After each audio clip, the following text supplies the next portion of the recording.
Olá, pessoal, tudo bem? Como vocês estão? Então, agora, continuando as nossas aulas de ciências, semana passada a gente viu conceitos gerais sobre reprodução, seja em animais, seja em plantas ou qualquer outro organismo. Seguindo com o conteúdo, agora a gente vai começar a falar de reprodução em plantas. Mas esse é um assunto extenso, então a gente vai quebrar ele em duas metades.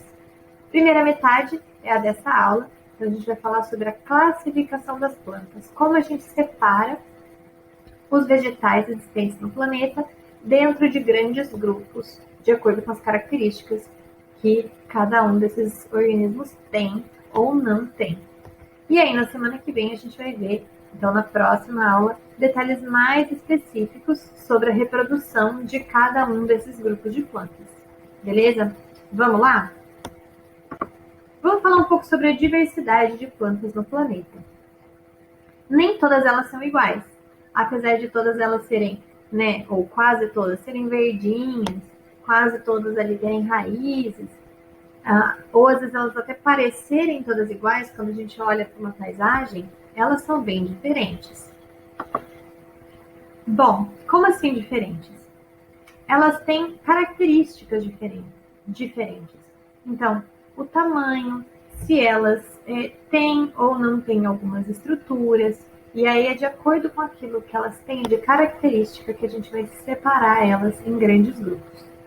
Que características são essas super importantes para definir se determinada planta está nesse ou naquele grupo? São essas que estão marcadas aqui para a gente no slide. Primeira característica é a presença de vasos condutores. O que são esses vasos condutores? Os vasos condutores são como se fossem canaizinhos por dentro da planta para levar água da raiz até as partes altas da planta, então as folhas, os ramos, e seiva produzida lá depois da fotossíntese, desde as folhas até as raízes. Então, leva água e comida de um lado ao outro da planta. Então, tem plantas que têm e tem outras que não têm os vasos condutores. Órgãos verdadeiros, o que são isso? O que são esses órgãos das plantas? Raiz, caule e folha. E por que verdadeiro, professora? Todos eles já não existem? Todos eles existem. Agora, depende de como eles são por dentro, de como eles são feitos. Então, os órgãos de plantas que a gente chama de verdadeiros, eles têm tecidos diferentes, ou seja, tem tipos de células diferentes agrupadas, cada um desses tipos desempenhando uma função. Quando esses órgãos não são verdadeiros, as folhas, os caules, as raízes têm uma constituição diferente, é um tipo de célula só. Elas não têm essa divisão de tipos e nem de funções, então são mais simples.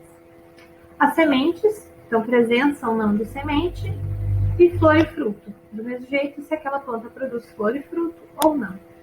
E aí, de acordo com essas características, a gente chega em 4 grandes grupos. As briófitas, as pteridófitas, as gimnospermas e as angiospermas. Vamos falar de cada uma delas agora. Bom, as briófitas são o primeiro grupo de plantas que aparece no planeta. Então, elas são bem antigas.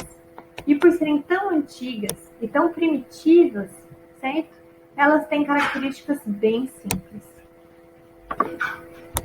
Que características são essas? A primeira é que elas não possuem órgãos verdadeiros. Então, as briófitas, as suas folhas, as suas raízes, os seus caules, não têm aquela divisão que eu expliquei para vocês de tecidos diferentes, com grupos de células com funções diferentes. São bem simples, bem fininhas, bem suscetíveis ao ressecamento, certo? Então, não tem tecidos verdadeiros. Até por isso, eles ganham outros nomes, certo? Na biologia, a gente chama as folhas de filóides, as raízes de rizóides e os caules de filóide. Vamos lá. E as folhas de filóide, os caules de caloide e as raízes de rizóide. Porque elas não são, de fato, folhas, caules e raízes. Esse tipo de planta só consegue viver em ambiente muito úmido. Lembra que eu falei que elas são fininhas, delicadas, pequenas? então precisam muito da presença de água no ambiente para poderem se manterem hidratadas e também para a reprodução. Nesse grupo, a fecundação só acontece por causa da água. É a água que permite o gameta masculino nadar até o gameta feminino, certo? Então, em plantas, a gente vai chamar de anterozoide, o gameta masculino, e oosfera, o gameta feminino. Então, é só na água, com a ajuda da água, que isso consegue acontecer. Elas também não têm os vasos condutores de seiva, então toda essa passagem de alimento, de água, de oxigênio, passa célula por célula, não produzem flores, não produzem frutos e nem sementes. Quem são essas plantas? As briófitas. São os musgos. Então, todo aquele musgo verde, às vezes a gente até chama de limo, certo? São briófitas, são plantas bem pequenininhas, todas elas bem pequenininhas, dependem da água para não desidratar e para poder fazer a sua fecundação. Aqui a gente tem uma foto em zoom de uma briófita, então essa parte verdinha aqui de baixo, que parecem mini arvorezinhas, são as briófitas, e aí esse chapéuzinho, né, esses cabelinhos em cima são a parte reprodutiva, eles só aparecem quando esse grupo de plantas vão se reproduzir. Dá para ver até aqui, ó, no desenho do slide anterior, certo? Aqui embaixo, nesse verdinho, a gente tem a briófita e em cima dela essa setinha, esse chapeuzinho reprodutivo. Do mesmo jeito, aqui o desenho do lado esquerdo, certo? O marronzinho, é um outro tipo de briófita. E a gente tem também a parte reprodutiva, certo? Parecendo cabelinhos em cima dela. O próximo grupo que a gente precisa falar, então, que surge na Terra logo depois das briófitas, evoluindo, certo? A partir de um ancestral comum entre as duas, são as pteridófitas. As pteridófitas ganham uma novidade evolutiva.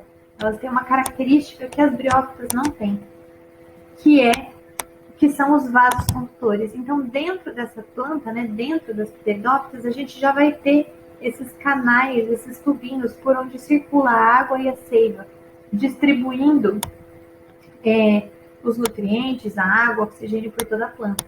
Isso permite que elas tenham um tamanho maior, certo? Se a gente precisa passar de uma célula para outra, aquela planta não conseguia ficar muito grande, então ela fica pequenininha, 1, 2, 3 centímetros, como uma briófita fica. Nas pteridófitas, como já tem esses canais funcionando, ela ganha um tamanho maior. Com isso, ela consegue ficar mais complexa, certo? Ela tem uma estrutura mais complexa. Então, ela já consegue organizar diferentes tipos de células com diferentes funções, formando tecidos. E aí, então, elas têm sim órgãos verdadeiros. As suas folhas, as suas raízes, os seus caules já são o que a gente chama verdadeiros. Então, já tem essa especialização. Apesar delas terem os vasos condutores, elas não têm semente, não têm flor e não produzem frutos. E ainda dependem da água para a reprodução. Então, elas conseguem habitar ambientes um pouco mais secos do que a briófita, né? Porque não desidrata assim tão fácil, consegue se manter melhor, mas ainda depende muito da água para a reprodução. De novo, é quando chove ou quando tem o orvalho, e aí tem ou a umidade do próprio local, que permite que o anterozoide, então o gameta masculino da planta, nade até a oosfera, o gameta feminino da planta. Vamos dar uma olhada numa foto? Então, aqui nessa foto a gente tem um exemplo de pteridófita, que são as samambaias, ou até as cicas. Uma característica interessante desse grupo é que as suas novas folhas, elas se desenrolam, certo? Então, ela tem uma estrutura que parece assim uma mãozinha, e conforme a folha vai crescendo, ela vai se desenrolando e abrindo, certo? Elas não produzem sementes, mas se a gente olha na face de baixo, certo? Da folha, a gente vai ver, parece um pozinho, umas bolinhas assim que solta pozinho quando elas estão reprodutivas. Essas bolinhas são chamadas soros, e é nesses soros que a gente tem, então, os esporos para reprodução, certo? Esses esporos que vão cuidar, então, da reprodução das pteridófitas. Vamos para o próximo grupo? O próximo grupo é o grupo das gimnospermas. Então, eles são mais modernos ainda do que as samambaias, então do que as pteridófitas e do que as briófitas. E aí, consequentemente, eles têm mais novidades evolutivas. Eles têm mais dessas características que vão aparecendo conforme as plantas evoluem. Então, as pteridófitas já tinham órgãos verdadeiros, então as gimnospermas mantêm essa característica. Elas conseguem habitar ambientes mais secos ainda, certo? Então, eu estou dizendo, não precisa morar muito perto, por exemplo, de uma lagoa, de um rio, de uma cachoeira ou de uma mata muito úmida. Elas conseguem habitar lugares mais secos. Por quê? Porque elas já não dependem mais da água para a reprodução. Já vou explicar por quê. Então, além dos órgãos verdadeiros, elas possuem os vasos condutores, que já apareceram lá nas pteridófitas, e a novidade desse grupo é que elas produzem sementes. As gimnospermas são o que a gente conhece como pinheiro, araucária, certo? Todas essas plantas que têm as folhas bem fininhas, que produzem pinhas. Olha aí no desenho do slide para vocês, certo? Então, todas essas plantas que produzem pinhas são o que a gente chama de gimnospermas. Então, elas produzem semente, mas essa semente não vem embaladinha, guardadinha dentro do fruto. E por que elas não dependem da água para reprodução? Porque agora elas têm uma novidade, elas têm o que a gente chama de pólen. E é o pólen que é levado pelo vento, certo? Então, da planta macho, então da planta masculina, o pólen é levado pelo vento até a planta feminina, ou até as pinhas femininas, onde ocorre a polinização. Então, a junção ali do pólen com as estruturas reprodutivas femininas, e depois a fecundação, que é a junção dos dois gametas. Vamos dar uma olhada em umas fotos aqui de gimnospermas? Então, aqui a gente tem uma mata de pinheiros. Então, são típicas de lugares mais frios, então que tem épocas do ano onde neva, por isso que elas têm galhos tão fininhos. Essa forma assim em cone para a neve não acumular, as folhas fininhas também para não pesar a neve e aí elas não quebrarem quando o clima estiver tão frio que neva. A nossa espécie típica brasileira é a araucária, que fica principalmente concentrada na região sul do país. Mas aqui perto da gente, em Campos do Jordão, é possível de ver algumas. E aí, o nosso próximo e último grupo de hoje são as angiospermas. As angiospermas são o último grupo de plantas que surgem no planeta. Então, elas são as mais recentes, elas chegaram por último na história da evolução. Então, elas são o quarto e último grupo de plantas. E que características elas têm? Então, elas vão manter, no grupo das gimnospermas, a gente manteve o que tinha no grupo das pteridófitas, que eram os vasos condutores. E tem uma característica nova, que é a semente. Então, no grupo das angiospermas, a gente vai manter todas as características que tinha até agora e adicionar umas novas. Vamos lá. Então, possuem os órgãos verdadeiros, então as suas folhas, raízes e caules são todos organizados, certo? Em diferentes tecidos. Elas conseguem habitar todos os tipos de ambiente, então desde os cactos, lá em ambientes super secos, até plantas que vivem, por exemplo, no mangue, certo? São angiospermas. Então, elas dominaram o planeta em diversos tipos de ambientes. Então, elas vão ter os vasos condutores, vão ter sementes, vão ter órgãos verdadeiros e agora vão ter também flores e depois frutos. Então, essa é a grande novidade. O que diferencia as angiospermas do resto é a presença de flores e frutos. E elas não dependem mais da água para a reprodução. Por quê? Porque agora elas se adaptam a um novo processo de polinização, que também não é mais pelo vento, mas sim por meio de animais. Então, quando a gente vê uma abelha que visita uma flor e depois visita outra, essa abelha carrega pólen de uma flor para outra. E é dentro do grão de pólen, nas angiospermas e nas gimnospermas, que vão estar os gametas masculinos da planta. Então, no caso das angiospermas, como as flores são atrativas, para os animais que polinizam aquela espécie, eles levam o pólen de uma flor até outra. E aí eles garantem, com a polinização, que aconteça a fecundação, a fertilização. E aí só depois que a fecundação acontece é que se desenvolvem os frutos.